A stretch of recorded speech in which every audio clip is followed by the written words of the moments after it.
We stand here today not just to remember a man, but to salute an icon whose footsteps left indelible marks across generations. Only recently, the world held its breath as the news broke. The news we never wished to hear. Ratan Tata is no more. His passing has sent ripples through every corner of our nation and beyond, as though the very soul of India has lost its guardian. A legend has fallen, a visionary leader whose light once illuminated a billion dreams has finally dimmed. He didn't just sign deals, build factories, or amass wealth. He shaped lives. He dreamt of an India that others couldn't even dare to imagine. His quiet demeanor hid a storm of passion, innovation, and above all, unwavering compassion for his countrymen. He has left behind not just an ordinary legacy, but a legacy that echoes through time, challenging us to dream bigger and to be better. Today, as we remember him, it's not just feeling sad about his death. We remember him with a sense of awe, gratitude, and reverence. Ratan Tata may no longer walk among us, but the empire he built, the empire that began as a spark over 150 years, continues to roar even today. Hi, I am Ashish and welcome to my podcast, Series with Ashish. The history of Tata. Where do we even begin? Perhaps with a man who dared to dream as big as India itself.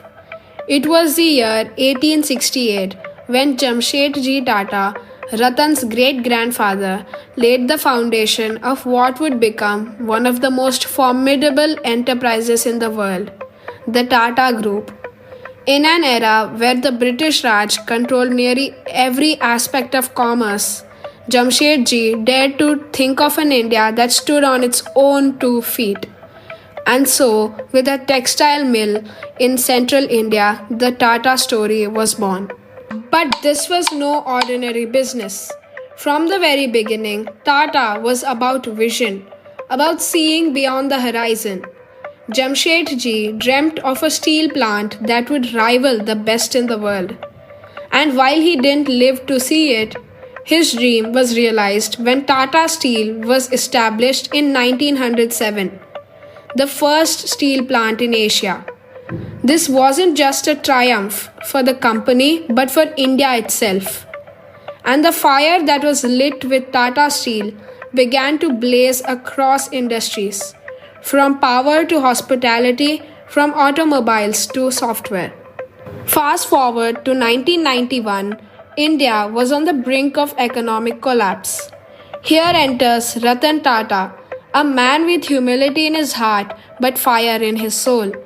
The Tata Group by then was already a powerhouse, but Ratan had a vision far beyond its borders. He looked at a crumbling world and saw opportunities. And so began the transformation, a transformation that launched Tata into global recognition. Under his leadership, Tata Motors bought Jaguar and Land Rover, one of the most prestigious brands in the automotive world.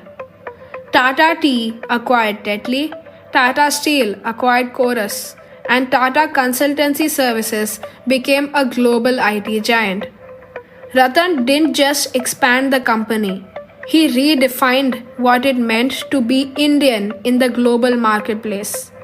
With each acquisition, he sent a message to the world: India is here. We are strong, we are resilient, and we will not be underestimated.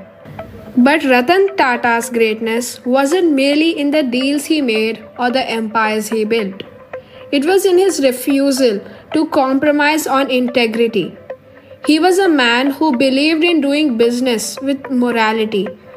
He introduced the world to the Tata Nano, the world's most affordable car, not for profit, but because he believed every Indian deserved the dignity of personal mobility. He fought for the people, for his workers, and for India.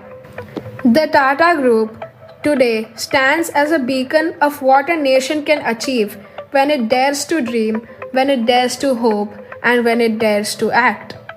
With over 100 companies spanning over 150 countries, employing over 900,000 people, and revenues over $100 billion, Tata isn't just a company, it's a symbol of pride, perseverance, and promise. But let me ask you, can a legacy like this be measured simply in numbers? Can we capture the essence of Ratan Tata's genius, his heart, his vision through statistics alone? No, because the story of Tata and the story of Ratan Tata is much, much more. And now, my friends, as we stand on the brink of this extraordinary story, I leave you with a question, one that has echoed through the corridors of Tata's empire for decades.